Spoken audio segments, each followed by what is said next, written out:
با کدام حزب و با کدام نامزدها آواز میدید؟ روز که بگون شما میشناسید. این پاسخ بیشتر همصحبتان رادیوی آزادی درباره انتخابات پارلمانی دوم مارس است. یکون نو حزب میدونید؟ نه. انتخابات میروید؟ نه شاید. با کی آواز میدید 5 روز پس انتخابات است؟ میبینیم خیر معلوم میشه. چند حزب اصلا در تاجیکستان میدونید چند حزب؟ نمیدونم مکاجم. ورقه های تبلیغاتی نامزدها یک نشانه از آن است که در تاجیکستان انتخابات برگزار می شود. اما مشاهده خبرنگاران رادیوی آزادی نشان داد که ساکنان به این نوشته ها توجه زیاده ندارند. از این جوان دختر پرسیدم که از این نامزدها کسی را می شناسد؟ نمیدونم، کم بر میبینم. تنها جوانان نیستند که درباره انتخابات، نامزدها و برنامه آنها معلومات ندارند.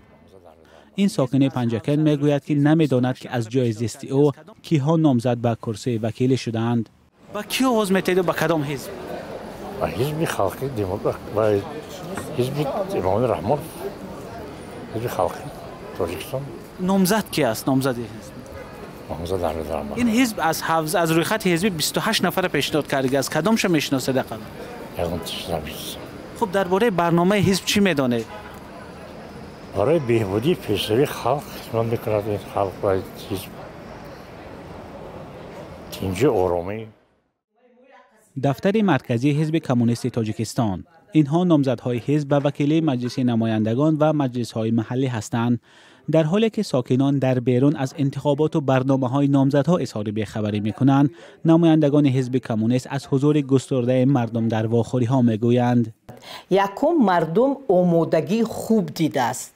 وقتی که در تولورو می‌بینید که زیاده از 300-400 نفر شما اگر شدو در بعضی وقتا میدیم که آدمای می آورده زال با تولور با نیک حاضر همه خودشون اومده استودن که گفته استودن که ما باید در انتخابات اشتراک نماییم.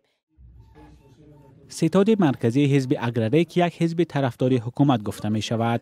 نمایندگان این حزب هم باور دارند که مردم در انتخابات حضور گسترده خواهند داشت. باوری کامل دارم که ما امسال نیز در مراکز سیاسی مردم شریف تاجیکستان فعالانه اشتراک میکنند و با باوری کامل دارم که زیاده از 90 فایزی اولی آنهایی که حقوق آوازدهی دارند در مراکز در روز انتخابات سال دوم مارس آماده ایستاده رأی خود را اظهار میکنند. بعد از 10 فوریه کمیسیون مرکزی انتخابات چنین واخوری نامزدها با رای دهندگان را برگزار میکند. هرچند بعضی از شرکتداران این واخوری ها هم درباره نامزدها زیاد نمیدانند. روستیگاه با ایودم نیست. با ایوتان نیست. هم که شناس شدیم با ایوش هم دادن ولی در همون وایم در کش استول موندگی از یاد نکردم. وقتشون وعده دادن که ما در آینده تاجیکستان وایم چی درباره مقدار رو وای میکنیم. پیشرفت زن‌های تامین میکنیم کار برایشان. یک دیگهشون بود چی گفتن؟ خیلی همشون وایشون مخول بود. درست بود.